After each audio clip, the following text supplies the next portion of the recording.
You know, sometimes you walk around with a secret that you have to keep hidden for years. A secret so big that if word got out, you would lose all credibility. But I feel like I need to come clean and talk about something that's haunted me low these past 20-something years. I fucking hate Castlevania! That's right, one of the most beloved games from the original NES era. A game loved for its gameplay and atmosphere and regarded by many as a classic. You people are idiots! Oh, don't misunderstand me, I'm not talking about Castlevania 2. The nerd already went into that one ad nauseum. I'm not even decrying the entire series. Personally, I think everything from Symphony of the Night on is some of the most enjoyable games I've ever played. But the original Castlevania for the NES is an absolute mess! Where do I start? How about the fact it defies all rules of good video game design? Let's start with the status bar here. You have your score and your player health, that's all fine, but right here is the first problem with the game.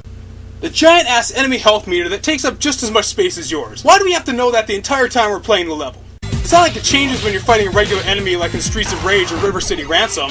All it does is take up space until you actually reach the boss. Then it finally comes into play.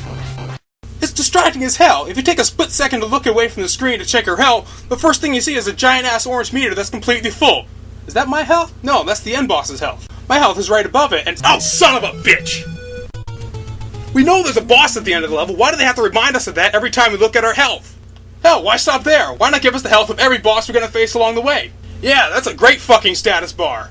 In a good video game, your hit points are usually shown by a heart, or maybe a meter, refilled by maybe hearts or health packs. It's something that's universally accepted as a representation of life and health. But no, in this game, hearts are ammo.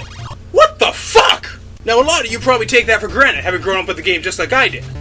But actually stop and think about it for a minute.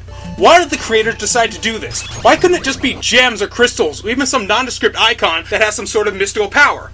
They had no problem doing that with the weird Roman numeral power-ups.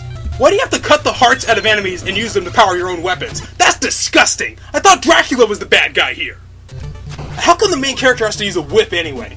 If you look at the sprite in the damage box, it's always just a straight line. The fact that it's a whip doesn't make any difference. It could just as easily be a spear or sword or something else so arbitrary, but why a whip? It's not like they actually do anything with the concept. There's no swinging from hooks or anything like that. That doesn't actually happen until Castlevania 4. I'm kinda nitpicking, this isn't really a problem with the game, but it's still a strange design choice. It just seems like they're trying to do something different. I guess you can't really fault them for that, but what kind of moron can't use a whip to hit something that isn't directly in front of them? That would be fine too, if over half the enemies in the game didn't come from above or below you where you can't do a damn thing! Remember those annoying as hell keys in Ocarina of Time that drop down on you from above and you can't do a damn thing about it? Now imagine a whole castle filled with monsters like that! All the power-ups in this game are bullshit. There's this magical potion that appears randomly and doesn't even last long enough to be worth getting.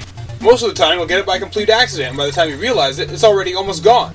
At least in Super Mario Bros. When you grab a Starman, you get the happy invincibility tune for 10 glorious seconds.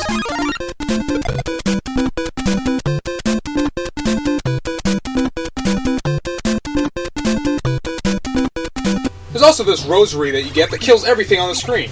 But just like the potion, it's so rare and random that you can never hope to get it when you actually need it. And even when you do, most of the monsters just respawn instantly anyway. The first level teases you with these items, just to make you think the game is going to be plentiful with the power-ups the whole time.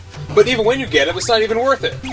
Yeah, thanks for killing every enemy on the screen when I'm just getting ready to leave the level. No, seriously, I never could have made it without that rosary. Thank you so much. Now, maybe if you could save these in your secondary weapon slot and use them later. Wouldn't that be a great idea? You lose your sub-weapon, but instead you get a single shot of one of the most useful items in the game. Why do they even have these items anyway? No, honestly, why are they in the game? If the developers really wanted to make the game hard, why tease us with the first level? Why not just make the game balls-achingly tough from the get-go and stop bullshitting us? Just say it outright. You want to play Castlevania? You better stop dicking around and get serious, bitch. And what's the deal with this orb that drops after you kill a boss? And hey, what is the deal with Q-tips? The manual says that it refills your health.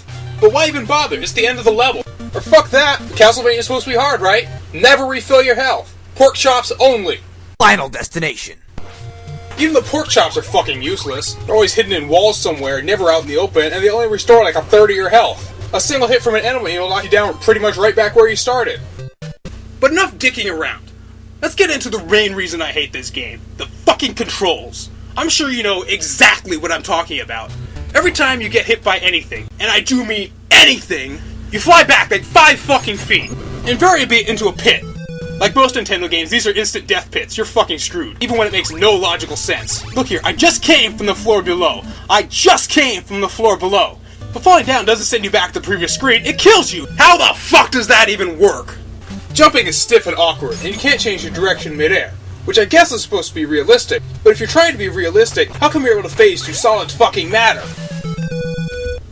Another problem I have is the fucking stairs! The controls are so awkward! You can't jump on or off of the stairs, and if you actually try to walk off the platform, you fall through it like a fucking rock! The entire game controls like shit. Sometimes I feel like I could do better just playing this game with my feet. I've got this. I've got it. Oh, fuck you!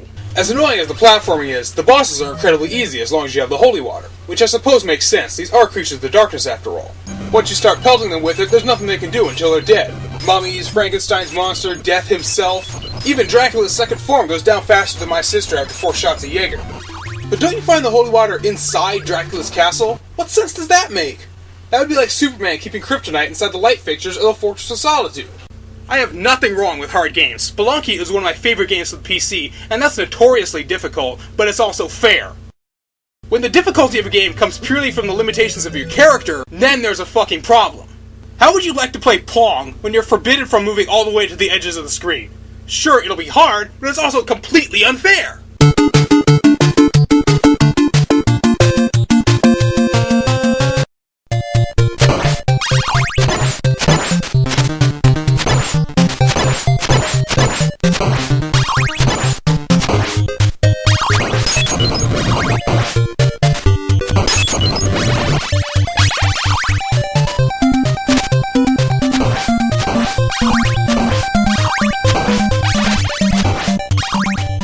Everyone says that Castlevania is a great game with a few critical flaws.